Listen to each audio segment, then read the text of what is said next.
শুভ দুপুর। আমন্ত্রণ ব্যবসা বাণিজ্য আর অর্থনীতির সবশেষ সংবাদ নিয়ে নিউজ 24 এর নিয়মিত আয়োজন আপন ফ্যামিলি মার্ট বিজনেস আওয়ারে আপনাদের সাথে আছি আমি হোসাইন শাহাদাত।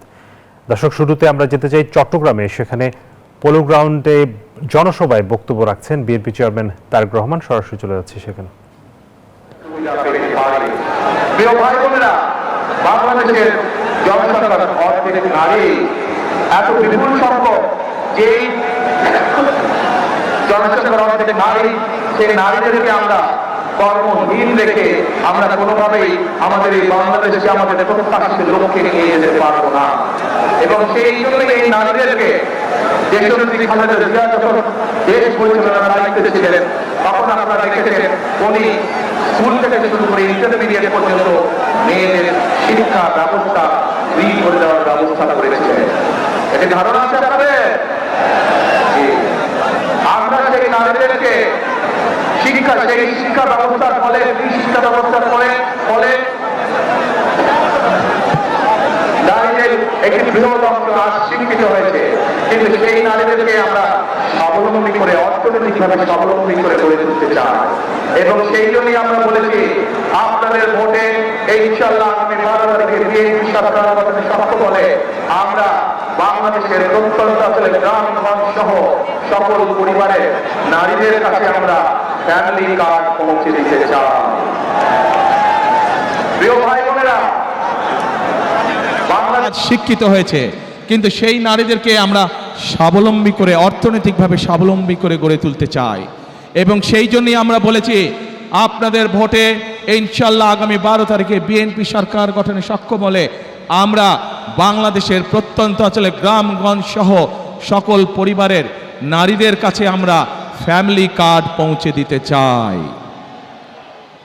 প্রিয় ভাই বোনেরা, বাংলাদেশের মূল প্রাণ শক্তি হচ্ছে কৃষক। এই কৃষক যদি ভালো থাকে তাহলে বাংলাদেশ ভালো থাকবে।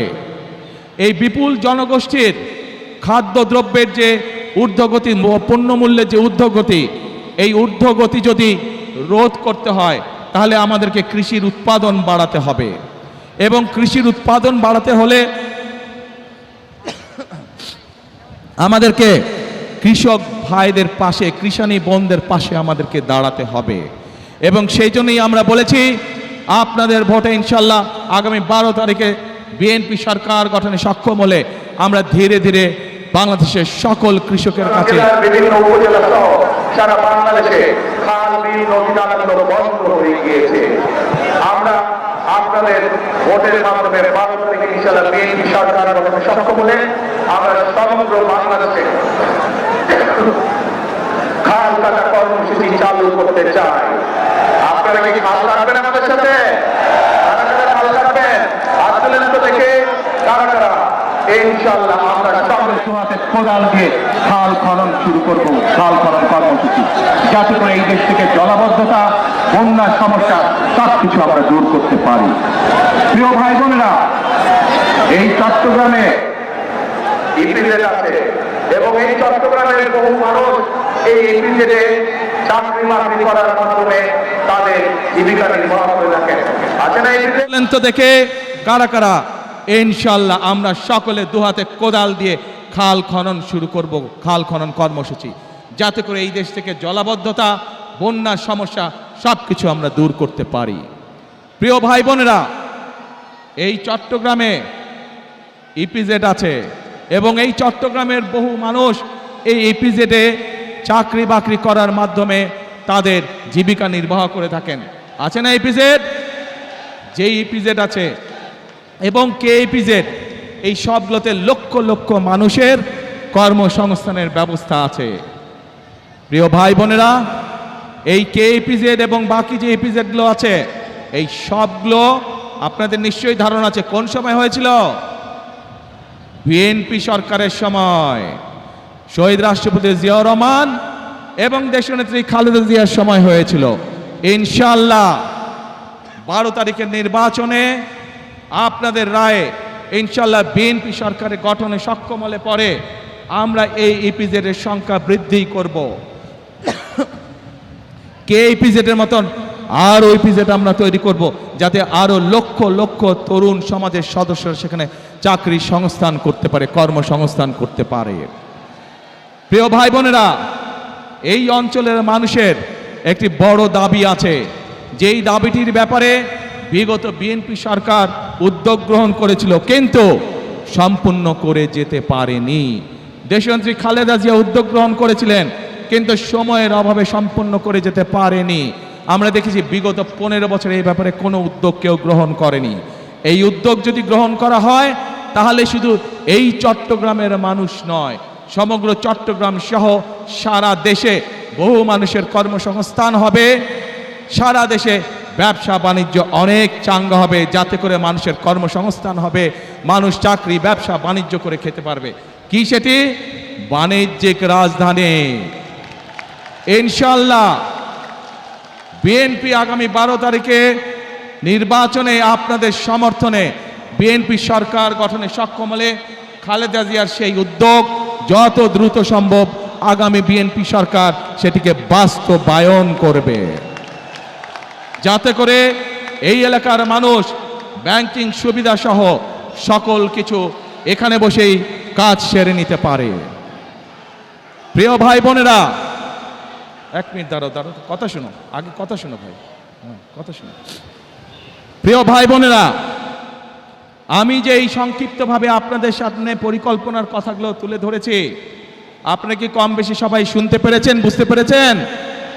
কি ভাই, ওই যে রাস্তার মধ্যে মানুষ আছে আপনারা শুনতে পেয়েছেন? আচ্ছা, পেছনে যে মানুষ আছেন শুনতে পেয়েছেন? এখন এই আপনাদের কি মনে হয় যে আমরা যদি এই পরিকল্পনাগুলো গ্রহণ করতে পারি তাহলে দেশের মানুষ যেই পরিবর্তন আশা করেছিল ধীরে ধীরে আমরা সেই ভালো পরিবর্তনের দিকে এগিয়ে যাব? আপনারা কি সেইটা মনে করেন? ইনশাআল্লাহ। প্রিয় ভাই বোনেরা, যদি তাই হয়ে থাকে তাহলে বিএনপি সরকার ইনশাআল্লাহ আপনাদের কাছে যেই প্রতিশ্রুতিগুলি দিয়েছে, বিএনপি যেই প্রতিশ্রুতিগুলি দিয়েছে সেগুলো ইনশাআল্লাহ বিএনপি সরকারে গেলে ধীরে ধীরে আমরা বাস্তবায়ন করব। কিন্তু তার আগে আপনাদের একটি দায়িত্ব আছে প্রিয় ভাই বোনেরা। আপনারা যদি মনে করেন যেই উদ্যোগগুলো আমরা গ্রহণ করেছি, এই প্রতিশ্রুতিগুলো বা যেই পরিকল্পনাগুলো আপনাদের সামনে আমরা তুলে ধরেছি, এই পরিকল্পনাগুলো বাস্তবায়ন করতে হয়, তাহলে অবশ্যই বিএনপিকে সরকার গঠন করতে হবে। আপনারা যদি বিএনপির পাশে থাকেন, আপনারা যদি বিএনপিকে সমর্থন দেন, 12 তারিখের নির্বাচনে আপনারা যদি বিএনপিকে ধানের শীষে জয়যুক্ত করেন, তাহলেই একমাত্র আমরা এই পরিবর্তনগুলো করতে পারবো। আপনারা কি আছেন আমাদের সাথে? আলহামদুলিল্লাহ, আলহামদুলিল্লাহ। কি ভাই, রাস্তার উপরে মানুষগুলো আছেন আমাদের সাথে? আলহামদুলিল্লাহ। হ্যাঁ, ওই তো পাহাড়ের, হ্যাঁ ওই যে পাহাড়ের হাতের বাম দিকে ওনারা। আলহামদুলিল্লাহ। এখন প্রিয় ভাই বোনেরা, যত পরিকল্পনা বলেছি আমি আপনাদের সামনে সংক্ষেপে, এই পরিকল্পনাগুলো যদি বাস্তবায়ন করতে হয় আমাদেরকে অবশ্যই দুটো বিষয় নজর দিতে হবে। একটু শুনেন, যারা স্লোগান দিচ্ছেন একটু শুনেন, দলের নেতাকর্মী যারা স্লোগান দিচ্ছেন দয়া করে আমার কথাটা শুনেন। আমরা যত পরিকল্পনাই গ্রহণ করি না কেন, এই পরিকল্পনাগুলো বাস্তবায়ন করতে হলে অবশ্যই আমাদেরকে দুটো বিষয় খুব কড়াকড়িভাবে নজর দিতে হবে। কারণ এই দুটো বিষয়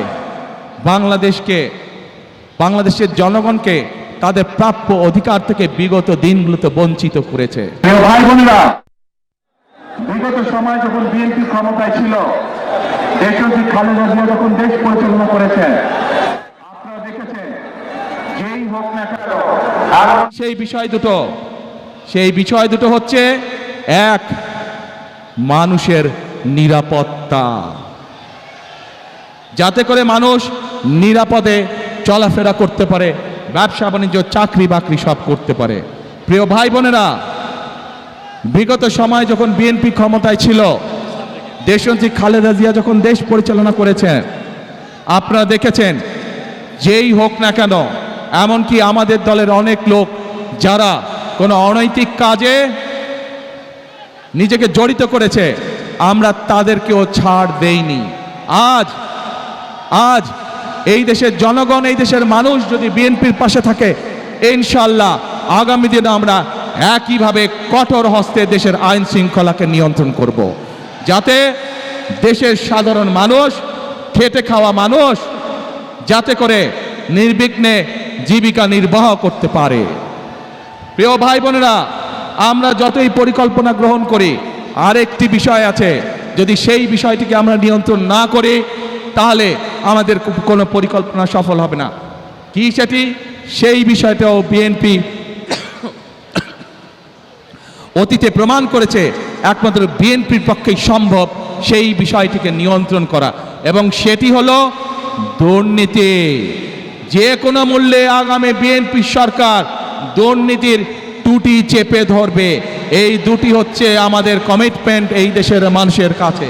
কারণ বিএনপি সরকার অতীতেও প্রমাণ করেছে, 96 সাল থেকে 2001 সাল পর্যন্ত যেই সরকার ছিল তারা দুর্নীতিতে দেশকে নিচের দিকে নিয়ে গেছিল। 2001 সালে যখন দেশনেত্রী খালেদা জিয়া আপনাদের রায়ে দেশের দায়িত্ব পান, তখন ধীরে ধীরে ধীরে দেশনেত্রী খালেদা জিয়া দুর্নীতির করাল গ্রাস থেকে দেশকে বের করে নিয়ে এসছেন। কাজেই প্রমাণ হয়েছে, দেশের আইন শৃঙ্খলাই হোক, আইন সবার জন্য সমান। অপরাধের পরিচয় কোনো দল দিয়ে নয়, অপরাধীর পরিচয় সে আইনের দৃষ্টিতে অপরাধী, এবং অপরাধী যেই হোক তার বিরুদ্ধে দেশের আইন অনুযায়ী ব্যবস্থা হবে। কাজেই দুর্নীতি যেই করুক, দুর্নীতি যারাই করুক, তাদের বিরুদ্ধে দেশের আইন একইভাবে প্রযোজ্য হবে। কাজেই পরিষ্কারভাবে আজকে আমি আপনাদের সহ এখানে হাজার লক্ষ মানুষের সামনে পরিষ্কারভাবে বলে দিতে চাই, আমরা যেসব পরিকল্পনা গ্রহণ করেছি সেই সব পরিকল্পনার মধ্যে কেউ যদি আইন শৃঙ্খলা ভঙ্গ করে বা দুর্নীতির মাধ্যমে সেগুলিকে বাধাগ্রস্ত করেন, তাদেরকে কোনো ছাড় আমরা দেব না ইনশাআল্লাহ। প্রিয় ভাই বোনেরা, আজ সময় এসেছে পরিবর্তনের। এই পরিবর্তনকে যদি সত্যিকারভাবে মিনিংফুল পরিবর্তন করতে হয়, দেশের মানুষের ভাগ্যের পরিবর্তন করতে হয়, তাহলে আমাদের সকলকে আজ ঐক্যবদ্ধ থাকতে হবে। প্রিয় ভাই বোনেরা, আপনাদের সকলকে সতর্ক করে সজাগ দৃষ্টি রাখার জন্য, একটি বিষয় সজাগ দৃষ্টি রাখার জন্য আমি অনুরোধ করব। বিগত 15-16 বছর আপনারা এখানে বহু নতুন ভোটার আছে যারা জীবনে কোনোদিন ভোট দিতে পারেনি। পেরেছিলেন আপনারা? আপনাদেরকে ভোটের অধিকার থেকে বঞ্চিত করে রাখা হয়েছিল। ঠিক একইভাবে আজান দিচ্ছে, আচ্ছা আজান দিচ্ছে, আমরা আজানটা শেষ হয়ে যাক, তারপরে আমরা আবার বক্তব্য শুরু করছি। আন্দোলনের সময় বলি, 2024-এর আন্দোলনের সময় কথাই বলি না কেন, ওয়াসিম আকরাম সহ আরো যে সকল মানুষ এখানে শহীদ হয়েছেন তাদের কথা বলি। বহু দূর থেকে এসছেন, তারা তাদের ঘরে ফিরে যাবেন, কাজে বক্তব্য লম্বা করব না। প্রিয় ভাই বোনেরা, এই সেই চট্টগ্রাম, যেই চট্টগ্রামে মুক্তিযুদ্ধের সময় বলি, গণতন্ত্রের অধিকার আন্দোলনের সময় বলি, 2024-এর আন্দোলনের সময়ের কথাই বলি না কেন, ওয়াসিম আকরাম সহ আরও যে সকল মানুষ এখানে শহীদ হয়েছেন তাদের কথা বলি। এই সেই চট্টগ্রাম, যেই চট্টগ্রামে সমতল এবং পাহাড়ের মানুষ একসাথে বসবাস করেন।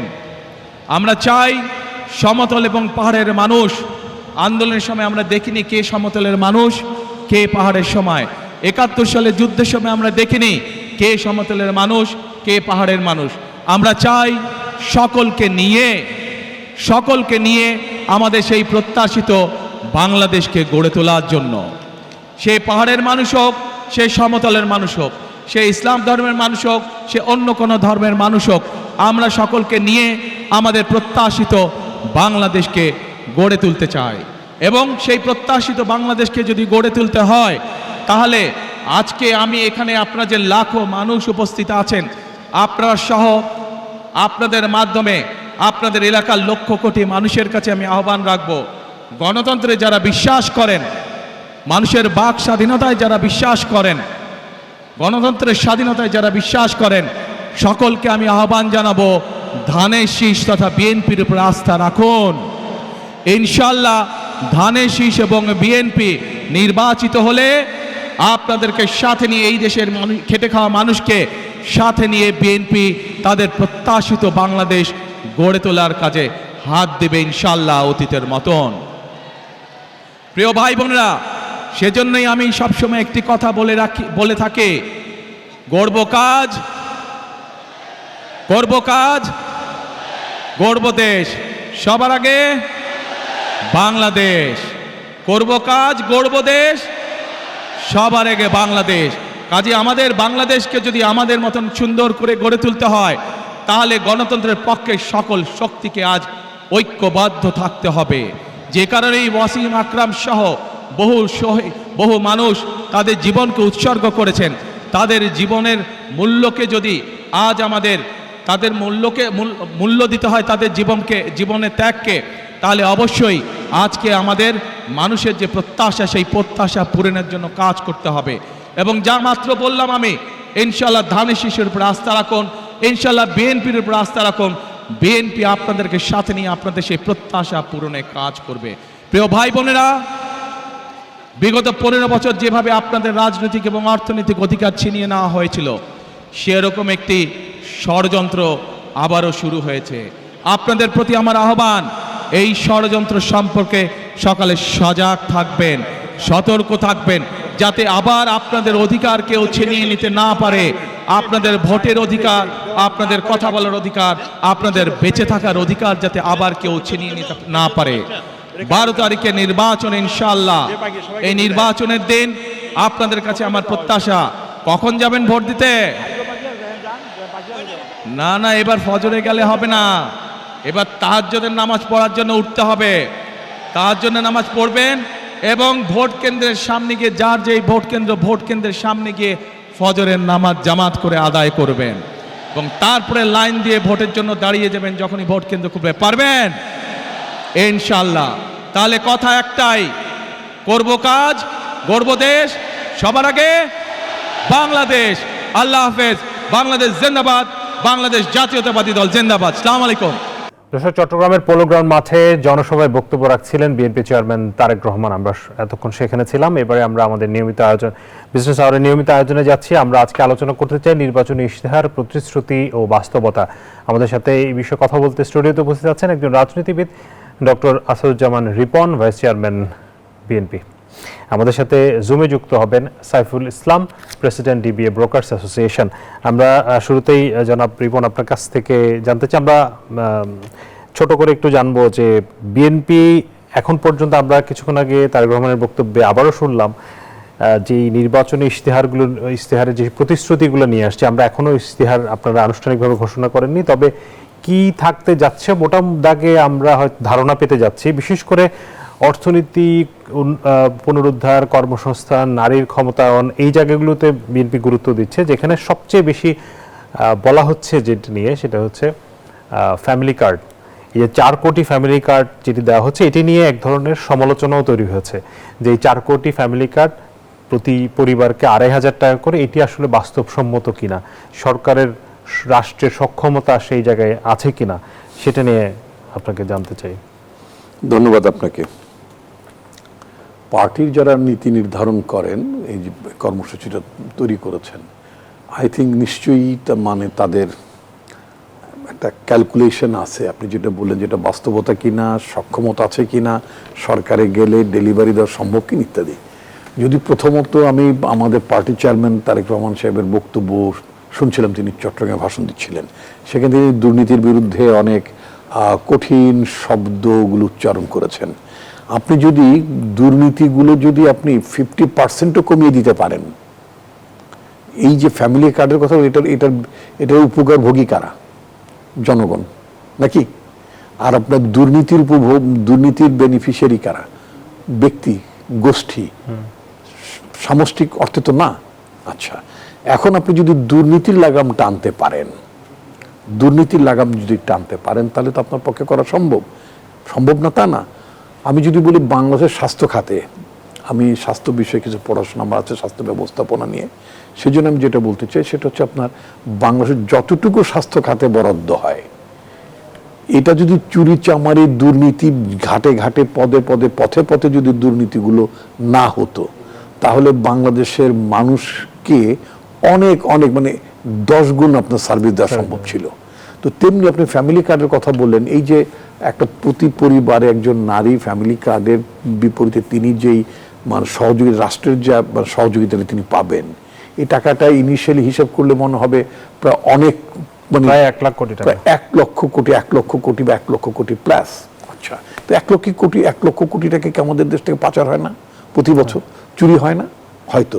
দুর্নীতি হয় না? হয়তো।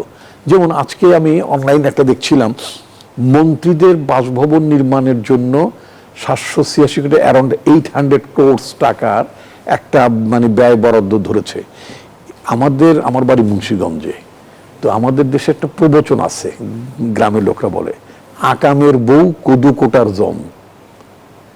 তো আকামের বউ মানে যে বউটা খুব এফেক্টিভ এফিশিয়েন্ট না, মানে গৃহকর্মে গৃহ ব্যবস্থাপনায়, তো দেখা গেল তার শাশুড়ি তাকে বলছে যে তুমি একটু কদু কেটে এসো। দেখা গেল যে ওই বাড়ির আঙ্গিনার যত কদু কেটে নিয়ে আসো, মানে আজকে রান্নার জন্য কদু কাটো, বিষয়টা এরকম, মানে কদু মানে লাউ, সে সব কেটে নিয়ে আসছে। সে বাড়ির সাথে আঙ্গিনায় যে মানে কদু বা লাউ গাছ লাগানো ছিল, ওখানে ধর 50, 60, 100টা লাউ ঝুলছে, সমস্ত লাউ সে মানে কেটে মানে একটা ভয়াবহ অবস্থা করে ফেলছে। তখন তাকে জিজ্ঞেস করা হলো যে তুমি এই কি করছো? বলে আপনি শাশুড়ি বলছে আপনি না বলেছেন কদু কাটতে, আমি কদু কাটছি। এই যে একটা অন্তর্বর্তীকালীন সরকার, they don't know the terms of reference, I must say, অত্যন্ত অত্যন্ত আমাকে কয়েকটা সেকেন্ড দেন। এটা কি অন্তর্বর্তীকালীন সরকারের দায়িত্ব যে ভবিষ্যতে কারা মন্ত্রী হবে তাদের 8,500 থেকে প্রায় 9,500 স্কোয়ার ফিটের মানে এক একটা ফ্ল্যাটের মন্ত্রীদেরকে রাখতে হবে? ওয়াই? যেই দেশের নাগরিক প্রায় 4 কোটি, এই 18 কোটি বলি আমরা, হয়তো নাম্বারটা আই থিঙ্ক এটা ঠিক না, নাম্বারটা আরো বেশি হবে। 18 কোটি সরকারি হিসাব তো 18 কোটি জনসংখ্যার মধ্যে 4 কোটি মানুষ যেখানে দারিদ্র সীমার নিচে বসবাস করে, সেই দেশটাকে শাসন করার জন্য, সেই দেশটা সরকার পরিচালনা করার জন্য ভবিষ্যতে যারা মন্ত্রী হবেন তাদের থাকার জন্য আপনি 8,500 থেকে 9,500 স্কোয়ার ফিটের এক একটা বাসা দেবেন। How it comes? এখন এই আমি আরেকটু যুক্ত করব, আমরা আসছি বিরতি নিয়ে আসি। জি দর্শক, আমাদের সাথে এর মধ্যে যুক্ত হয়েছেন ডিবিএ ব্রোকার্স অ্যাসোসিয়েশনের প্রেসিডেন্ট সাইফুল ইসলাম। আমরা তার কাছে যাব, তবে তার আগে একটি ছোট্ট বিরতি নিয়ে আসি।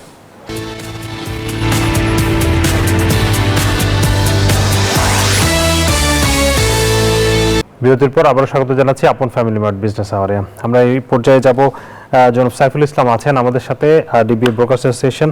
সাইফুল ইসলাম, ব্যবসায়ীদের জায়গা থেকে আগামী নির্বাচনে যেই দলগুলো প্রতিদ্বন্দ্বিতা করছে, বিশেষ করে প্রধান যে দলগুলো, তাদের ইশতেহারে আপনারা আসলে কি দেখতে চান? প্রথম হচ্ছে যে আমরা একটা অ্যাসুরেন্স চাচ্ছি যে একটা পরিবেশ, একটা ব্যবসা বান্ধব পরিবেশ যাতে বজায় থাকে। আপনারা জানেন যে আমাদের যে প্রাইভেট সেক্টর গ্রোথ, সেটা is so low, lowest in the history. এখন এখান থেকে যদি বেরিয়ে আসতে হয় তাহলে সকল যে রাজনৈতিক দল আছে তাদের একটা অঙ্গীকার থাকতে হবে। দে শুড বি প্রমিসড যে একটা আমরা যেই মানে এখানে সবচেয়ে বড় সমস্যা হচ্ছে doing to business, access to fund, this are so complex in Bangladesh, যে আমাদের গ্রোথ রেটটা চলে গেছে বিলো 10%, সিঙ্গেল ডিজিটে, প্রাইভেট সেক্টর গ্রোথের কথা বলছি। এবং তার উপর আপনারা জানেন যে সবগুলি ব্যাংকিং সেক্টরের একটা টালমাটাল অবস্থা। আমরা যদি মনে করি যে ব্যাংকিং সেক্টর এই বর্তমান সরকারের সময় the problem has been resolve, which is not true. প্রবলেমটা মোটামুটি ভাবে মিটিগেট করা গিয়েছে, কিন্তু এই প্রবলেমটা তো প্রলং করবে, রাইট? এখন যে সরকারই আসে, সে সরকার যদি আমাদেরকে এই যে অ্যাক্সেস টু ফান্ডের অ্যাসুরেন্সটা না দেয়, ক্যাপিটাল মার্কেটটা যদি রিবিল্ড না করে, আমাদের এখানে যে সমস্যাগুলি, ইউটিলিটিস সমস্যাগুলি, আমাদের ট্যাক্সের সমস্যা, ট্যারিফ সমস্যা, এগুলি যদি আপনার ব্যবসা বান্ধব না হয়, তাহলে আমাদের এই যে আপনার রিপন ভাই যেটা বললেন যে অ্যাকচুয়ালি তো আমাদের জনসংখ্যা প্রায় 20 কোটির কাছাকাছি। এই 20 কোটির মধ্যে আপনার ধরেন মেজরিটি হচ্ছে যে ইয়াং, বিটুইন 16 to 35। তাদেরকে যদি কর্মসংস্থান করতে হয় তাহলে আমাদের হাতে তো কোনো চয়েস নেই। আপনি যদি আপনার জনাব তারেক জিয়া সাহেবের বক্তৃতা কিছুক্ষণ আগে শুনে থাকেন, সেখানে ফোকাসই করা হচ্ছে এমপ্লয়মেন্টের উপরে। কারণ এমপ্লয়মেন্ট ছাড়া বাংলাদেশের দুইটা সমস্যা, একটা হচ্ছে যে বেকার সমস্যা, আর তার চেয়ে বড় সমস্যা হচ্ছে দুর্নীতি সমস্যা। এই দুইটা সমস্যা যদি সমাধান করা না যায়, তাহলে ধরেন ব্যবসায়ীদের পক্ষে টিকে থাকাটা নেক্সট টু ইম্পসিবল। আপনি জানেন যে কি পরিমাণ স্ট্রাগলের মধ্যে দিয়ে যাচ্ছে সকল ব্যবসায়ী। এটা এমন না যে একটা বিশিষ্ট সেক্টর যাচ্ছে, প্রতিটা সেক্টরই একটা ক্রাইসিসের মধ্যে দিয়ে যাচ্ছে। এখান থেকে যদি উত্তরণ করতে হয়, তাহলে যে সরকারি ক্ষমতায় আসুক, অত্যন্ত ব্যবসা বান্ধব যদি না হয়, তাহলে বাংলাদেশের যে উন্নয়ন যেটা যে যে যাত্রাটা, সেটা অনেকটা তো স্তম্ভিত হয়ে আছে, এটা মোটামুটি থেমে যাবে বলা যায়। তা আমরা আশা করবো যে এই সরকারি ক্ষমতায় আসুক, ওনাদের দেশে একটা ক্লিয়ার রোডম্যাপ যে আপনারা বিজনেসটাকে কিভাবে এক্সেল করবে। হ্যাঁ, সেটাই আমরা প্রত্যাশা, এবং আমরা আশা করি যে যে আমরা এই প্রত্যাশাটা আমরা দেখতে পারবো যে আমাদের রাজনৈতিক দলগুলি থেকে পূরণ হচ্ছে। ধন্যবাদ। অনেক ধন্যবাদ জনাব সাইফুল ইসলাম আপনাকে। আসসালামু এই যে উনি একজন মানে ব্যবসায়ীরা আসলে কি চান সেটি আপনি নিশ্চয়ই শুনলেন, যে এখন যে ব্যবসার পরিবেশটা আছে, ব্যবসায়ীরা আসলে বিনিয়োগ করতে ভয় পাচ্ছে। তারা গত 1.5-2 বছর আমরা দেখেছি যে বিনিয়োগ একেবারে তলানিতে নেমেছে। আপনারা যদি সরকার গঠন করেন, সেক্ষেত্রে ব্যবসায়ীদের এই পরিবেশটা দেওয়ার জন্য আপনারা কি করবেন? ধন্যবাদ আপনাকে। আমি যেটা মনে করি সেটা হচ্ছে যে বাংলাদেশের ব্যবসায়ীদের অতীতে আমরা যেটা দেখেছি, ব্যবসায়ীদেরকে খুব মানে পলিটিক্যালি লিঙ্কড হতে আমরা দেখেছি। পলিটিক্যালি লিঙ্কড হতে দেখেছি কীরকম? নাম্বার 1 হচ্ছে যে আপনার অনেক ব্যবসায়ী আপনার রাজনীতিতে ঝুঁকতে চান টু এক্সপ্যান্ড দেয়ার বিজনেসেস, তাদের বিজনেসকে এক্সপ্যান্ড করার জন্য, অথবা ব্যবসায়িক সুযোগ সুবিধাগুলো পাওয়ার জন্য তারা এই কাজগুলো করেছেন। আমি মনে করি দেশে যদি একটা সুসরকার থাকে এবং দেশে যদি সুশাসন থাকে, তাহলে কিন্তু আসলে ব্যবসায়ীদের কিন্তু আপনার পলিটিক্যাল নেটওয়ার্কের মধ্যে থেকে রাজনৈতিক আনুগত্য প্রকাশ করার কোনো প্রয়োজন পড়বে না। আমাদের পার্টি যেটা করতে চায়, যে আমরা যেটা আমাদের পার্টির চেয়ারম্যান জনাব তারেক রহমান চট্টগ্রামে ভাষণ দেওয়ার সময় যেটা বলেছেন, যে ব্যবসায়ী কর্মজীবী যারা আছেন তারা যাতে নির্বিঘ্নে ব্যবসা করতে পারেন, সে ধরনের একটা কন্ডিসিভ এনভায়রনমেন্ট, তাই না, সে ধরনের একটা উপযোগী পরিবেশ বিএনপি সরকার গঠন করলে সেই পরিবেশটা তৈরি করতে চায়।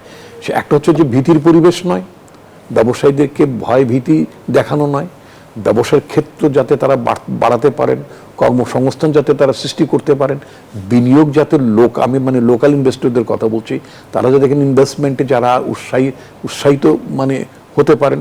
অন দ্য আদার হ্যান্ড, যদি আপনি খুব কন্ডিসিভ এনভায়রনমেন্ট যদি লোকালি থাকে, লোকাল কংগ্লোমারেট যারা আছেন তারা যখন খুব শান্তিপূর্ণভাবে পিসফুলি, চাঁদাবাজি, নানা ধরনের উপদ্রব, যেমন আমি কয়েকদিন আগেই 2-4 দিন আগে আমি একটা বড় ব্যবসায়ীর একটা টক শো শুনছিলাম, আমি ঠিক এক্স্যাক্টলি বলতে পারবো না, প্রবাবলি পার্টেক্স গ্রুপ তো এখন নানা ভাগে বিভক্ত হয়েছে, তাদের ছেলে চেহারাটা আমার ওরকম মনে হলো। আমি অবশ্য কোনো ব্যবসায়ীকে বাই ফেস চিনি না, কারণ আমি তাদের কাছে আমার যাওয়ার প্রয়োজন হয় না কখনো। তো যাই হোক, তো মনে হচ্ছিল যে উনি বলছিলেন যে তার কাছে নির্বাচন উপলক্ষে কোনো মানে রাজনৈতিক দলে কোনো অনেক প্রার্থী মানে চাঁদা চেয়েছে। উনি বলেন চাঁদা বলে আমরা নির্বাচনী সহযোগিতা দেই, বাট দ্য অ্যামাউন্ট ডিমান্ড করলো। রাইট, এটা বিটিএম এর প্রেসিডেন্ট বলেছিলেন। আমি এক্স্যাক্টলি ওনার অর্গানাইজেশনের নাম জানি না। তো বললেন যে এরকম যে অ্যামাউন্ট আমার কাছে টাকা চাওয়া হইলো, অ্যাজ ইফ যেন আমার কোম্পানি তার ইনভেস্টমেন্ট আছে, মানে এটা তার প্রাপ্য। তো এই যে মানে ব্যবসায়ীরা প্রেশার ফিল করে, এটা তো ঠিক না। আমি বলতে চাই এটাকে আপনারা বন্ধ করতে পারবেন? বন্ধ করতে হবে, আদারওয়াইজ আপনি শুধুমাত্র এফডিআই চিন্তা করলে হবে না। আপনি শুধু অবশ্যই এফডিআই আমাকে ড্র করতে, এফডিআই আনতে হবে, ফরেন ডাইরেক্ট ইনভেস্টমেন্ট আমাকে আনতে হবে। কিন্তু আপনি তখনই আনতে পারবেন যখন আপনার লোকাল এন্টারপ্রেনাররা তারা যখন খুব স্বাচ্ছন্দ্যে এখানে ব্যবসা করবে, ব্যবসার পরিবেশ থাকবে, তখন কিন্তু এটার কিন্তু একটা ইমপ্লাইড মানে কি বলে এনভায়রনমেন্টটা অন্য জায়গায় ছড়িয়ে যাবে। তখন অন্যান্য বড় বড় বিনিয়োগকারী, পৃথিবীর বিভিন্ন বড় বড় বিনিয়োগকারীরা তারা জানবে যে না, বাংলাদেশে এনভায়রনমেন্ট ক্লাইমেট ইজ গুড, এখানে মানে তখন তারাও আসলে বিনিয়োগে উৎসাহিত হবে। আমরা আরেকটা বিরতি নিচ্ছি। দর্শক, আবারও ফিরবো বিরতির পর, সাথেই থাকুন।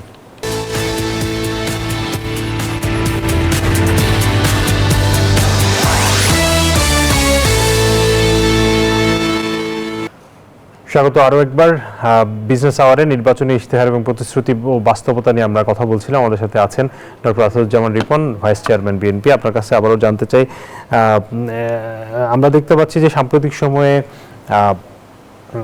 অন্তর্বর্তী সরকার বেশ কিছু সিদ্ধান্ত নিচ্ছে, বিশেষ করে সরকারি চাকরিজীবীদের বেতন বাড়ানোর যে সিদ্ধান্তটা নেওয়া হচ্ছে, আমরা দেখতে সুপারিশ পাঠানো হয়েছে, সেটা নিয়ে ব্যাপক আলোচনা হচ্ছে। বিশেষ করে যেই হারে বেতন বাড়ানোর সুপারিশটা করা হয়েছে, অন্তর্বর্তী সরকারের জায়গা থেকে আপনার কাছে কি মনে হয়, এটি কি? একটা বলছি, আমি যেটা বলি কি, এটা অন্তর্বর্তীকালীন সরকার এই সিদ্ধান্তটি আলটিমেটলি পরবর্তী নির্বাচিত সরকারের জন্য একটা বড় ধরনের বোঝা হবে। শুধু বোঝা হবে না, খুব ঝামেলা হবে, এটা আমি প্রেডিক্ট করি। যেটা কারণটা হচ্ছে যে প্রথম হচ্ছে যে অন্তর্বর্তীকালীন সরকারের দায়িত্বের অংশই না এটা। এই অন্তর্বর্তীকালীন সরকার নিজেরা, মানে আমি বলবো যে অনেক প্রবলেম তারা নিজেরা ইনভাইট করেছে। একদম ভেরি বিগিনিং তারা যদি একটা কথা বলে দিতে পারতো যে look, we are not a regular government, আমরা একটা অন্তর্বর্তীকালীন গভর্নমেন্ট, আমাদের ওয়ান অফ দ্য এজেন্ডা হচ্ছে কিছু রিফর্মকে করা, এগিয়ে নেওয়া, রিফর্ম আইডিয়াসগুলো বা এগুলো নিয়ে আমরা মানে এগিয়ে নিচ্ছি as per aspiration of the people. Number two হচ্ছে যে একটা ভালো নির্বাচনের আয়োজন করা, এবং নির্বাচন করার মধ্য দিয়ে আমরা যে চেঞ্জেসগুলো আনতে চাই রিফর্মের মধ্যে, একটা সাস্টেনেবল ডেমোক্রেটিক সিস্টেম আমরা দেখতে চাই। ওইটা হচ্ছে আমাদের টার্গেট।